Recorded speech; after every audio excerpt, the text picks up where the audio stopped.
Hi guys, welcome to my YouTube channel elementary maths. तो आज के इस सेशन में हम एसएससी, रेलवे, टेट में पूछे जाने वाले गणित से संबंधित प्रश्नों के बारे में पढ़ेंगे। आज का जो हमारा टॉपिक होगा बहुभुज और उनके कोण एवं उनकी भुजाओं से संबंधित प्रश्नों के बारे में पढ़ेंगे। तो लेट्स स्टार्ट। तो इसके पहले वाले सेशन में मैंने आपको बताया था कि कोण, दो रेखाओं के झुकाव को कोण कहते हैं। तो हम उससे आगे शुरू करते हैं कि शीर्षाभिमुख कोण। हमने आपको इसके पहले न्यून कोण, अधिक कोण, समकोण, इन सब कोणों के बारे में बताया था। तो हम क्या पढ़ते हैं? शीर्षाभिमुख कोण। शीर्षाभिमुख कोण क्या है कि दो रेखाएं हैं। अगर दो रेखाएं एक दूसरे को किसी बिंदु पर काटती हूं, मान लेते हैं ये बिंदु O है जिसपे एक रेखा है XY और दूसरी रेखा है PQ।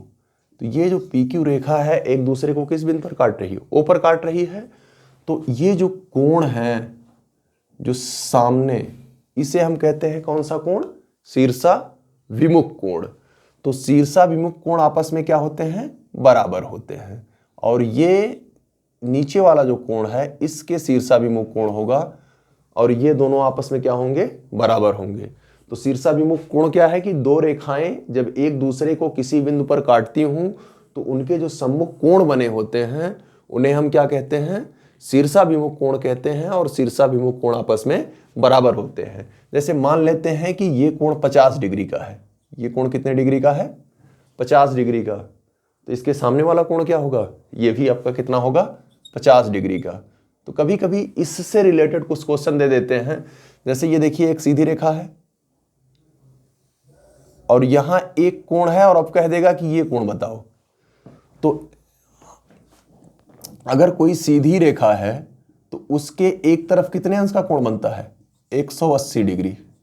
किसी भी सीधी रेखा के एक तरफ 180। तो एक तरफ 180 और ये इधर भी कितना? 180। यानी एक बिंदु के चारों तरफ, किसी भी बिंदु के चारों तरफ कितने अंश का कोण बनता है? 360 डिग्री। एक रेखा पर स्थित किसी बिंदु के एक तरफ 180 डिग्री कोण और ठीक दूसरी तरफ कितने अंश का कोण? 180 डिग्री। और दोनों को जोड़ेंगे तो कितना आ जाएगा? 360 अंश का कोण। तो यहां देखिए, ये आपकी क्या है? एक रेखा है और इस पर कितने कोण बने हैं? दो कोण। ये एक ये कोण है और एक ये कोण। अगर आपसे ये कोण पूछा जाता है XOQ, तो ये तो एक रेखा है आपकी। इस रेखा का एक कोण कितना है? ये 50 अंश। और ये दोनों कोणों का योगफल कितना होगा? 180। 180 क्यों? क्योंकि एक रेखा के एक तरफ कोण कितना होता है? 180 अंश। तो यहां से थीटा बराबर 180 180 डिग्री माइनस 50 डिग्री। तो ये कितना हो जाएगा? 0। 8 में से 5 गए 3। तो ये कितना हो गया? 130 या 130 अंश। तो ऐसे और भी सवाल आपसे पूछे जा सकते हैं। जैसे मान लीजिए कि ये एक रेखा है। ये कोई रेखा आपकी कौन सी है? PQ। इस पर मान लेते हैं कि एक कोई रेखा R पर आकर मिल रही है और यहां से आपसे दे दे कि एक कोण थीटा है। एक कोण कितना है? थीटा। और ये कोण 2 थीटा। इस टाइप से दे दे और आपसे पूछा जा सकता है कि थीटा का मान ज्ञात करो। तो इन परिस्थिति में बस एक सिंपल सवाल है कि ये एक रेखा के एक तरफ कितने अंश का कोण बनता है? 180 अंश का। तो हम क्या करेंगे? दोनों कोणों को जोड़ देंगे। यानी 2 theta plus theta is equal to 180 या 3 theta is equal to 180 degree या theta is equal to 180 degree by 3। तो कैंसिल करेंगे, 3 छक 18। तो इस प्रकार थीटा का मान क्या आ गया? 60 डिग्री। तो यहां कुछ भी दे सकता है, लेकिन जो भी देगा, अगर मान लीजिए एक रेखा के एक तरफ ही केवल दिया हुआ है तो आप जोड़ करके कितना लिखेंगे? 180।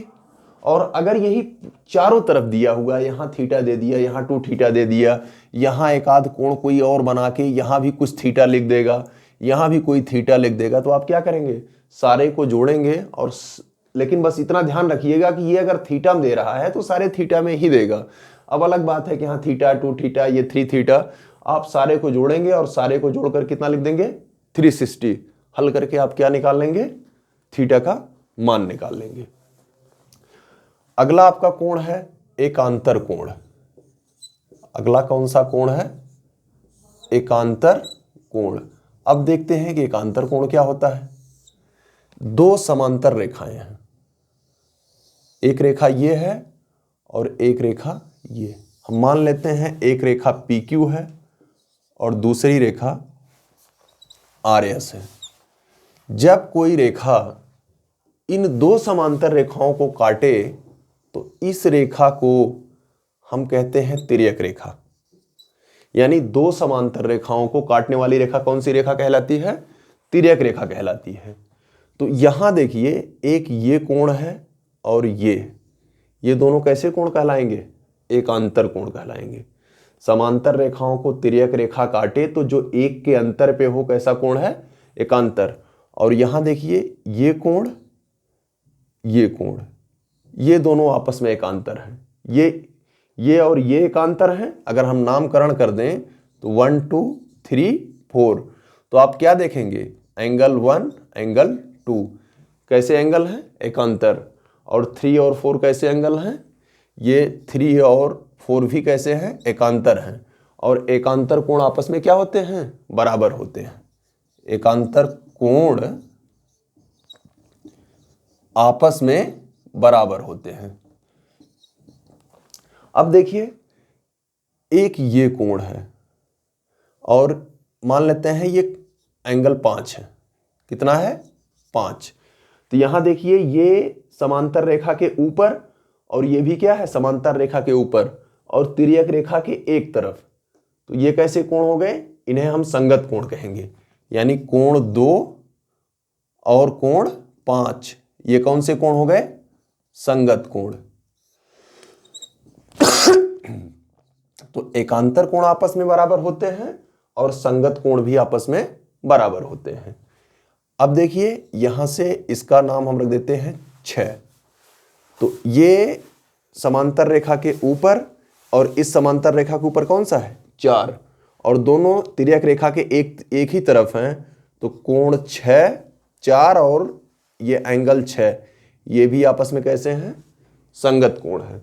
इस प्रकार आपसे पूछा जाए कि 3 का संगत कोण क्या होगा, तो 3 का संगत कोण ये 7, और ये कोण 1 का संगत कोण क्या होगा, इसका संगत कोण 8 हो जाएगा। तो आपने क्या क्या देखा, एकांतर कोण देख लिया, 2 का एकांतर कोण 1, 4 का एकांतर कोण 3, और आपने क्या देखा, संगत कोण देखा। और यहीं से अभी आपको हमने जस्ट बताया था कि जब दो रेखाएं एक दूसरे को काटती हैं तो इसके जो सम्मुख कोण होते हैं वो क्या कोण कहलाते हैं, शीर्षा विमुख कोण कहलाते हैं। तो अगर ये शीर्षा विमुख कोण होंगे तो 1 और 5 क्या होंगे, बराबर होंगे। संगत कोण आपस में बराबर होते हैं, एकांतर कोण आपस में बराबर होते हैं और शीर्षा विमुख कोण आपस में बराबर होते हैं। तो इससे रिलेटेड आपके क्वेश्चंस दिए जा सकते हैं। जैसे अगर ये दो समांतर रेखाएं हैं, एक समांतर रेखा ये हो गई और दूसरी समांतर रेखा, ये दोनों रेखाएं आपस में समांतर हैं। अगर ये दोनों रेखाएं परस्पर समांतर हैं, अगर कोई एक कोण दे दे, कोई भी एक कोण, तो आप शेष कोणों का मान बहुत ही आसानी से निकाल सकते हैं। जैसे अगर ये दे दे, ये 60 डिग्री का है, कितने डिग्री का, 60 डिग्री, और आपसे कोई भी, अब नामकरण कर दे, ये 1, ये 2, ये कोण 3, ये कोण 4, ये कोण 5, ये कोण 6 और ये कोण 7। अगर आपसे कहे कि कोण 1 का मान बताइए, कोण 2 का मान बताइए, 3 का मान बताइए, तो बहुत ही आसान सवाल है ये, क्योंकि आपको क्या बताया गया है कि शीर्षा विमुख कोण बराबर होते हैं, संगत कोण बराबर होते हैं और एकांतर कोण बराबर होते हैं। तो आप यहां से देखिए कि अगर ये दो रेखाएं हैं, एक तिर्यक वाली और दोनों समांतर में से एक, तो ये कैसा कोण हो गया, दो रेखाएं आपस में जब एक दूसरे को काटती हैं तो वो कौन सा कोण हो गया, शीर्षा विमुख। तो जितना कोण ये है उतने कोण ये, तो यहां से कोण 2 बराबर कितना हो जाएगा, कोण 2 बराबर 60 डिग्री। कोण 2 का मान मालूम हो गया। और आप चाहे कोण 1 का मान निकालिए चाहे 3 का मान निकालिए, अगर 1 का मान निकालना है तो ये वाली सीधी रेखा ले लीजिए। अगर ये वाली सीधी रेखा ले रहे हैं तो एक रेखा के एक तरफ कोण का मान 180, या फिर ऐसे ठीक अगर ये वाली सीधी रेखा लेते हैं तो आपको कौन सा मान आ जाएगा 3 का। तो हम लिख सकते हैं, फिलहाल हम यही ऊपर वाला लेते हैं, तो एंगल 1 प्लस ये कितना है 60, और आपको बताया गया है कि एक रेखा के एक तरफ का कोण 180, यानी ये बराबर कितना हो जाएगा 180। फिर यहां से कोण 1 बराबर 180 माइनस 60 इज इक्वल टू 120। तो इस प्रकार कोण 1 का मान कितना हो गया, ये वाला 120। अब अगर 120 आ गया तो आपको पता है कि 3 और 1 कैसे हैं, शीर्षाभिमुखण। तो कोण 3 बराबर क्या हो गया, कोण 3 बराबर 120 अंश। अब देखिए आपको केवल एक कोण मालूम था, तो आपने क्या कह दिया कि ये निकाल लिया, इसका ये शीर्षाभिमुख है, इसका ये शीर्षाभिमुख है। अब आपको ज्यादा कुछ करने की जरूरत नहीं है। एंगल 3 बराबर 120 आ गया। अगर एंगल 3 बराबर 120 आ गया तो आपको पता है कि एंगल 3 और एंगल 7 ये दोनों क्या हैं, एकांतर कोण है। एकांतर कोण भी आपस में बराबर होते हैं। तो एंगल 7 इज इक्वल टू ये भी 120 हो गया, और एंगल 7 इज इक्वल टू 120 हो गया। तो आपको एंगल 2 कितना मालूम है, एंगल 2 इज इक्वल टू 60, क्योंकि ये और ये बराबर है, और 2 का एकांतर कोण 4, तो कोण 4 बराबर भी 60 अंश। और ये देखिए अब आप चाहे तो डायरेक्ट लिख दीजिए, या ये देखिए कोण 4 बराबर, कोण 4 और ये दोनों संगत कोण हैं। संगत कोण आपस में कैसे होते हैं, बराबर होते हैं। और ये जो है कोण 6 जो है 2 का संगत कोण है, सॉरी हाँ संगत कोण है, तो ये 2 का मान 60 अंश, तो 6 का मान 60 अंश। तो इस प्रकार हमने देखा कि अगर दो समांतर रेखाओं को एक तिर्यक रेखा काटती है तो उसका अगर कोई एक कोण आपको ज्ञात है तो आप शेष कोण आसानी से ज्ञात कर सकते हैं। तो हम देखते हैं कि अगर त्रिभुज है तो त्रिभुज के तीनों कोणों का योगफल कितना होता है। त्रिभुज के तीनों कोणों का योगफल ए बी और ये सी है, तो अगर हम तीनों कोण जोड़ दें, तीनों अंतः कोण, कोण ए, कोण बी और कोण सी जोड़ेंगे, तो कोण ए धन कोण बी धन कोण सी बराबर 180 अंश। अगर यही त्रिभुज के बजाय कोई चतुर्भुज है, कोई भी चतुर्भुज हो, ए बी सी डी, हम इनके चारों अंतः कोणों को देखते हैं, जोड़ते हैं, तो ये क्या होगा, कोण ए धन कोण बी धन कोण सी धन कोण डी बराबर ये 360 अंश। अगर चतुर्भुज के बजाय एक ऐसा, देखिए ये भी बहुभुज है जिसमें भुजाएं जो हैं अधिक हों, दो से ज्यादा हों, तो हम क्या कहेंगे, बहुभुज। तो इस बहुभुज में कितनी भुजाएं हैं, 3, तो त्रिभुज हो गया। ये भी एक बहुभुज है, इस बहुभुज में कितनी भुजाएं हैं, 4 भुजाएं, तो ये चतुर्भुज हो गया। इसी प्रकार एक ऐसा हो सकता है बहुभुज जिसकी कितनी भुजाएं हों, यहां 6 भुजा, 5 भुजा हो गई। कितनी हो गई, 5 भुजाएं। ये भी एक बहुभुज है। अगर इसका भी हम नामकरण कर दें, ए बी सी डी और ई, तो हम देखते हैं कि इसके लिए क्या होगा, angle A angle B angle C plus angle D plus angle E. अब ये कितना होगा, तो इसके लिए एक सूत्र है कि n भुजाओं वाले, यानी एक ऐसा बहुभुज जिसकी भुजाओं की संख्या कितनी हो, n, तो n भुजाओं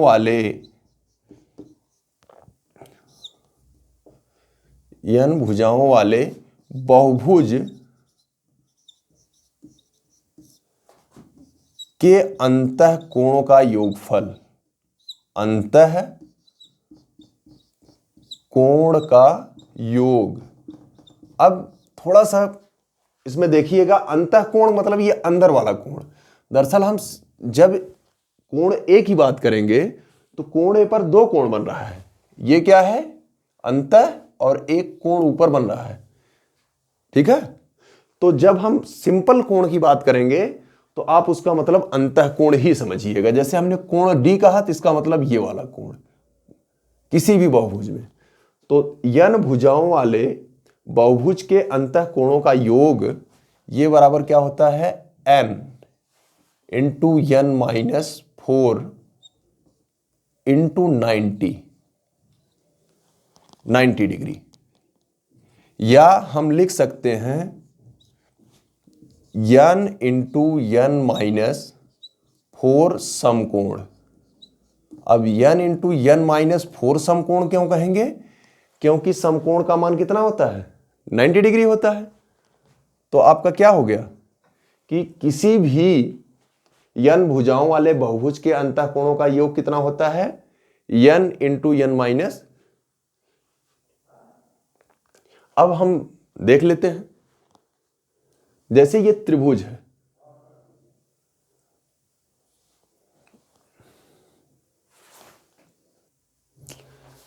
सॉरी हमने ये फार्मूला गलत लिख दिया। ये है 2n minus 4, 2n minus 4 into 90।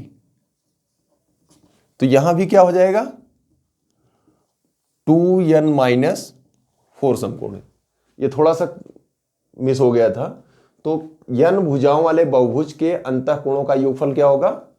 2n minus 4 into 90 या 2n माइनस 4 समकोण। तो हम चेक कर लेते हैं, अगर ये त्रिभुज होगा, त्रिभुज के केस में n बराबर कितना होगा? त्रिभुज के केस में कितनी भुजाएं हैं? 3। तो अब हम देखते हैं इसका मान रख करके, तो क्या है? 2n माइनस 4 समकोण। ये सूत्र आपका है 2n माइनस 4 समकोण। तो यहां अगर हम देखेंगे तो क्या हो जाएगा? 2 गुणे 3 ऋण 4, और समकोण का मतलब 90 डिग्री। तो इस प्रकार देखिए, 2 तिहाई 6, और 6 में से 4 गए 2, तो 2 इंटू 90, और ये क्या हो जाएगा? 180 डिग्री। तो त्रिभुज के तीनों अंतः कोणों का योगफल क्या है? 180 अंश। फिर अगला देखते हैं चतुर्भुज के लिए। तो चतुर्भुज के लिए n बराबर क्या होगा? चतुर्भुज के लिए n बराबर 4 होगा। तो रख देते हैं यही। क्या सूत्र है?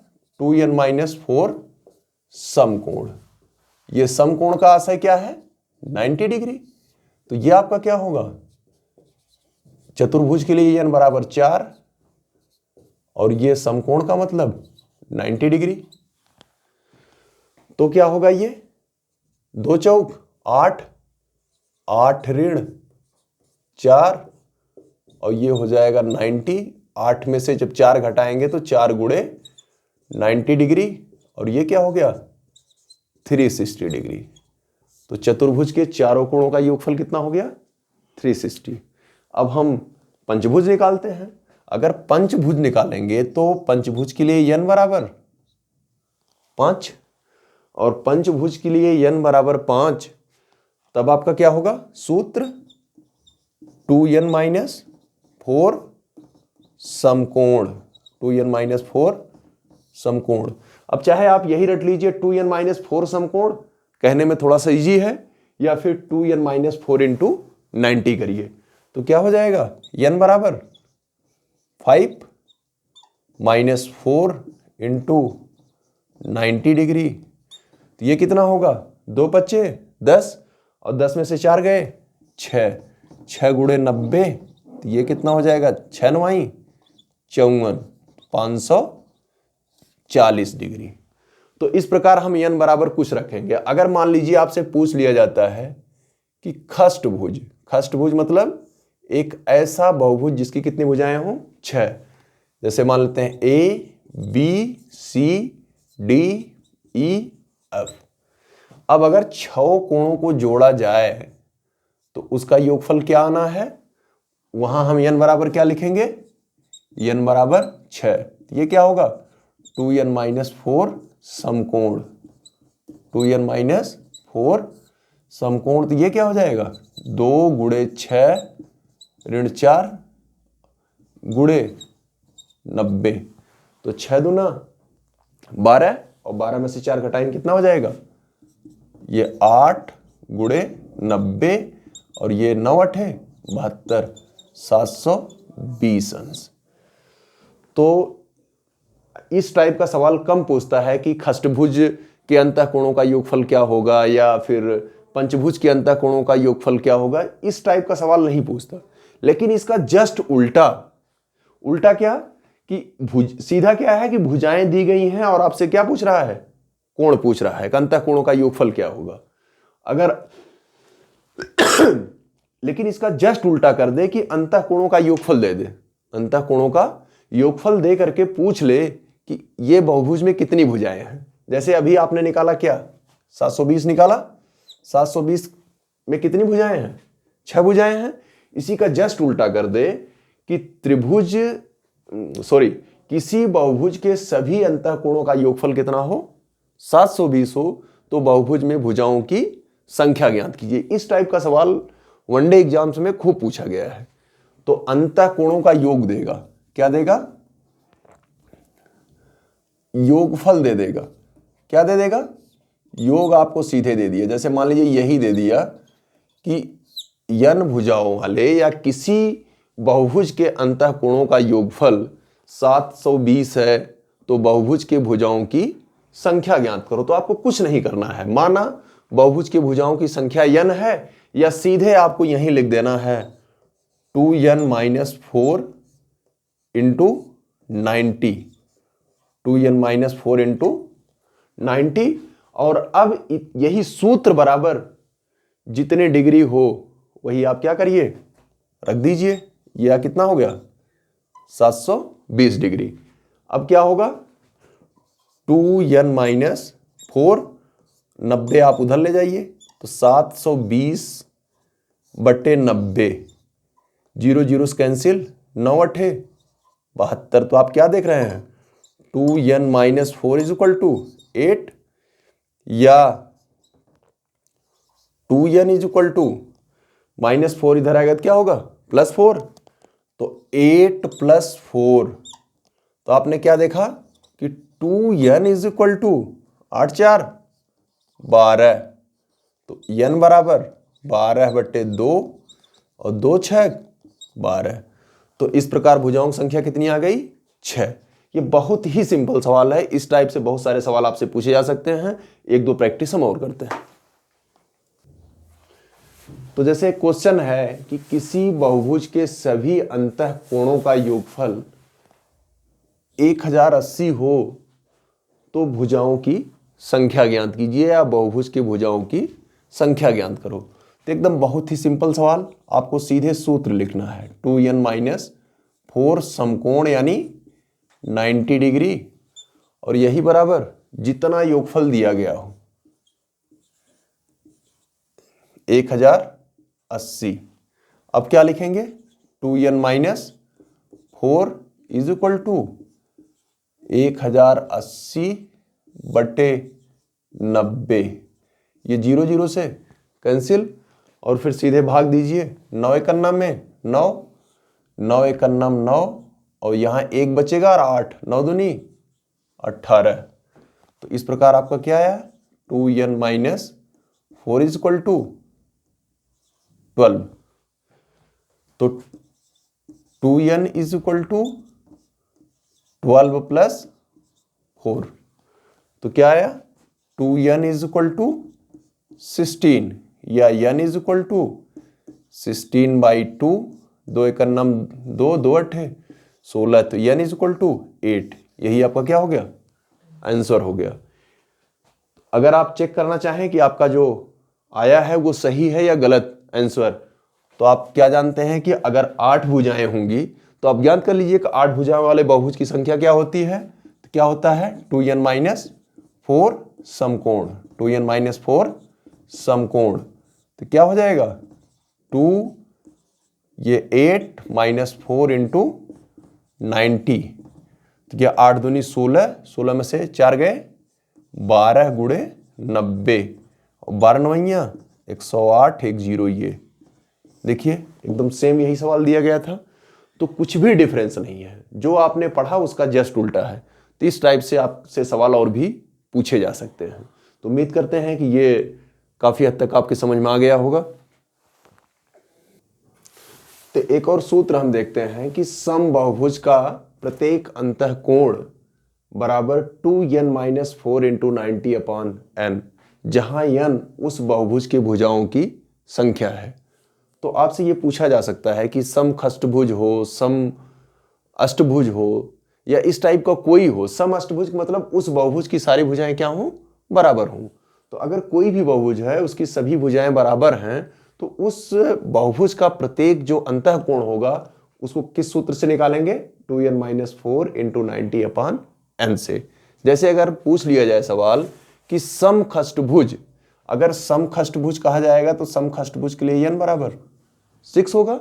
तो समखष्टभुज का जो प्रत्येक अंतःकोण होगा, तो इसका जो अंतःकोण होगा तो इसको क्या करेंगे, n बराबर हम 6 लिख देंगे। तो यहां से सूत्र आपका क्या है, 2n-4 समकोण यानी 90 डिग्री अपान n। तो n बराबर क्या हो जाएगा 6, तो 2n यानी 2 गुणे 6 ऋण 4 गुणे 90/6। तो ये कितना हो गया, 6 दूनी 12 और 12 में से 4 जाएगा तो कितना हो जाएगा 8, और ये क्या होगा काट दीजिए, ये आ जाएगा 15। तो ये क्या हो गया 8 गुणे 15 बराबर 120 अंश। तो इस प्रकार अगर खष्टभुज है तो उसका प्रत्येक अंतःकोण कितना हो गया 120 अंश। अगर हम त्रिभुज ले लें तो त्रिभुज के केस में n बराबर 3, अगर n बराबर 3 लेंगे तब इसका अंतःकोण कितना आ जाएगा, इसका प्रत्येक अंतःकोण जो होगा, अब n बराबर सूत्र तो आप सेम ही लिखेंगे, 2n-4 इंटू 90/n। तो n बराबर कितना है 3, तो ये हो जाएगा 2 गुणे 3 ऋण 4 गुणे 90/3। तो अगर यहां से कैंसिल करेंगे तो ये हो जाएगा कितना 30 हो जाएगा, और ये 3 दूनी 6, और 6 में से जब 4 घटाएंगे ये गुणे 30 हो जाएगा, और 6 में से 4 घटाएंगे 2, तो 2 गुणे 30 बराबर कितना हो गया 30 दूनी 60 अंश। तो इस प्रकार इस सूत्र की सहायता से n भुजाओं वाला कोई भी बहुभुज हो तो आप उसके प्रत्येक अंतःकोण को ज्ञात कर सकते हैं। जैसे अगर पूछ ले आपसे कि समअष्टभुज का प्रत्येक अंतःकोण, तो n बराबर क्या लिख देंगे 8 लिख देंगे। तो 8 दूनी 16, 16 ऋण 4 यहां 12 हो जाएगा, 12 गुणे 90/8। हल करिएगा, जो आएगा आंसर हो जाएगा। तो इस प्रकार उम्मीद करते हैं कि आपके लिए ये वीडियो काफी उपयोगी रहा होगा। Thanks for watching.